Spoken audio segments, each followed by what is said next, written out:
ඔයාලව අයිබෝවන් කියල පිළිගන්නවා SL Pro YouTube channel එකට. මේ දවස්වල ගොඩක් දෙනට තියෙන ප්‍රශ්නයක් තමා කොහොමද ෆුවල් ෆාස් QR එක ගන්න කියලා. ෆුවල් ෆාස් QR එක ගැන මම කලින් වීඩියෝස් දෙකක් අරන් ආවා. මම මේ වීඩියෝ දෙකෙන් කතා කරා කොහොමද පරණ QR code එක ආපහු ගන්න කියලා.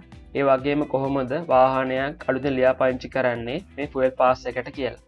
ඔයාලා වීඩියෝස් දෙක බලුවා නැත්නම් පහළ ඩිස්ක්‍රිප්ෂන් එකේ link දෙක දාලා තියෙනවා. ඔයාලට පුළුවන් ඒකෙන් ගිහිල්ලා වීඩියෝස් දෙක බලන්න.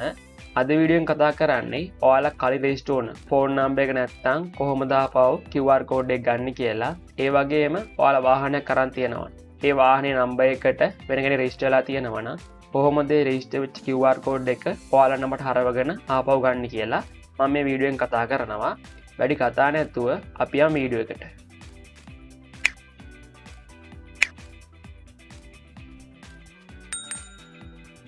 ගොඩක් දෙනෙකුට මේ දවස්වල තියෙන ගැටලුවක් තමයි කලින් QR code එක හදලා තියෙන වෙන SIM එකකට. දැන් මේ SIM එක නැහැ. ආපහු QR code එක ගන්නේ කොහොමද? ඒ වගේම තමයි අලුත් වාහනයක් ඔයාලා අරන් තියෙනවනම් ඒ කියන්නේ කලින් රෙජිස්ටර් කරපු වාහනයක් ඔයාලා සෙකන්ඩ් හැන්ඩ් අරන් තියෙනවනම් ඒ QR code එක තියෙන්නේ පරණ අයිතිකාරයා ගාව. අයිතිකාරයාගේ වෙනත් මොබයිල් නම්බර් එකකට. මම අද කතා කරන්නේ ඒ වගේ ගැටලු තියෙන fuel fast QR ගන්නේ කොහොමද කියලා. මුලින්ම ඔයාලා යන්න ඕනේ වෙබ්සයිට් එකට. වෙබ්සයිට් එක නම තමා fuelfast.gov.lk www.fuelfast.gov.lk ඔයාලා වෙබ්සයිට් එකට ගියාම මේ විදිහට ඕපන් වෙනවා. ඔයාලා මෙන්න මෙතන තියෙනවා vehicle registration කියලා. අන්න ඒකට යන්න ඕන. ඔයාලා මෙන්න මෙතන ඔයාලා NIC නම්බර් එක දෙන්න ඕනේ. ඔයාලට මෙන්න මෙතන තියෙන ඔප්ෂන් 3ක්. මෙන්න මේ විදිහට බලා ගන්න පුළුවන් ඔප්ෂන් 3ක්. NIC නම්බර් එක දීලා, passport නම්බර් එක දීලා, BRN ඒ කියන්නේ business registration එකක් තියෙනවා නම් ඒක නම්බර් එක දීලා රෙජිස්ටර් වෙන්න පුළුවන්. මම මෙතන NIC නම්බර් එක දීලා ෆෝන් නම්බර් එක මෙන්න මෙතන දෙනවා. ෆෝන් නම්බර් එක දුන්නාන් පස්සේ ඔයාලට පහලින් පෙන්නනවා send OTP කියලා නිල් පාටි. අන්න ඒක ටච් කරන්න ඕන. ඊට පස්සේ ඔයාලගේ ෆෝන් නම්බර් එකට කෝඩ් එකක් එනවා. ඒ කෝඩ් එක මෙන්න මෙතන දෙන්න ඕනේ. OTP එක දීලා පහලින් තියෙනවා verify කියලා. ඒක ඔබන්න ඕන. ෆෝන් නම්බර් වෙරිෆිකේෂන් එක එතකොට වෙනවා. ඊට පස්සේ ඔයාලගේ මුල් නම මෙන්න මෙතන දෙන්න ඕනේ.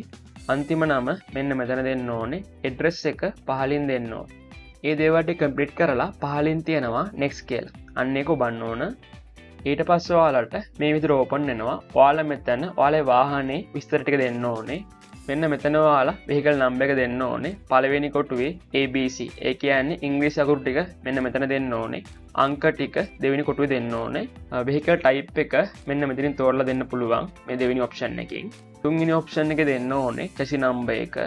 ඔයාලගේ වාහනේ පොතේ තියෙන විදිහටම සම්පූර්ණයෙන් දෙන්න ඕනේ. ඉරි කෑලි හැම තියෙනවා නම් ඒවා අනිවාර්යයෙන්ම හරියට දාන්න ඕන. උදාහරණයක් විදිහට CF ඉරක් තියෙනවා. අන්නේ ඉර අනිවාර්යෙන් දාන්න ඕනේ. ඊළඟට ඔයාලේ වාහනේ fuel type එක දෙන්න ඕනේ. dieselද petrolද කියලා. මම දැන් මේ දේවල් ටික කම්ප්ලීට් කරගන්නවා. details ටික කම්ප්ලීට් කරගෙන පහලින් තියනවා එයාලගේ term and condition වලට privacy notice වලට agree වෙනවා කියලා මෙන්න මෙතන කොටුවක්. අන්න ඒ කොටුවට ටික් එක දාන්න ඕනේ. ටික් එක දාලා පහලින් තියනවා register කියලා. අන්න ඒක ඔබන්න ඕන. ඊට පස්සේ මට පෙන්නනවා මෙන්න මේ වගේ ටැබ් එකක්. මම දැන් මේ register කරන්නේ bike එකක්. මේ bike එක මම second hand ගත්ත bike එකක්. මේ බයික් එක කලින් අයිතිකාරයා රෙජිස්ටර් කරලා තියෙනවා fuel pass එකට. ඒ නිසා මට මෙන්න මේ විදිහට පෙන්නනවා. ඒ රෙජිස්ටර් කරලා තියෙන මොබයිල් නම්බර් එක ඔයාලට පහලින් බලා ගන්න පුළුවන් විස්තර ටික. කලින් කෙනා ගාව තියෙන QR code එක මට ආපහු ගන්න ඕන තෙල් ගහන්න. ඒ නිසා මේ පහලින් තියෙන කොටුවක්. අන්න ඒ කොටුවට ටික් එක දාන්න ඕනේ. ටික් එක දැම්මන් පස්සේ නිල් පාටට මෙන්න මේ විදිහට පෙන්නනවා. එතන ඔයාලට බලා ගන්න පුළුවන් I confirm කියලා. ඒ කියන්නේ තහවුරු කරනවා කියලා. ඊට පස්සේ ඔයාලා පහලින් තියෙනවා override registration කියලා. අන්න ඒක ඔබන්න ඕන. ඒක එබුවන් පස්සේ ඔයාලට QR code එක හම්බ වෙනවා. fuel pass QR code එක මෙන්න මේ විදිහට ඔයාලට බලා ගන්න පුළුවන්. ඔයාලට මෙතනින් QR code එක download කරගන්න පුළුවන්. ඔයාලට මේ පහලින් බලා ගන්න පුළුවන් ඔයාලගේ වාහනේ නම්බර් එකයි ඔයාලට සතියට හම්බ වෙන ලිටර්ස් ගන්න මෙන්න මෙතනින් පෙන්නනවා. ඒ වගේම ඊට පහලින් බලා ගන්න පුළුවන් ඉතිරි වෙලා තියෙන ගාන. මට දැන් මෙතන පෙන්වන්නේ 0යි කියලා. ඒ කියන්නේ මගේ QR code එකට කලින් අයිතිකාරයා තෙල් ගහලා තියෙනවා.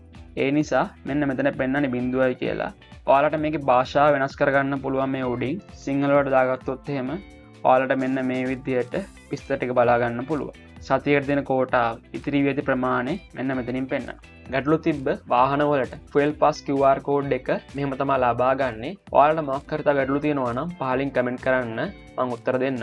මේ වීඩියෝ හොඳයි නම් අනිවාර්ය ලයික් කරන්න. ඔයාලා මේ වීඩියෝ එක ඔයාලා යාළුවන්ට බලන්න ෂෙයා කරන්න.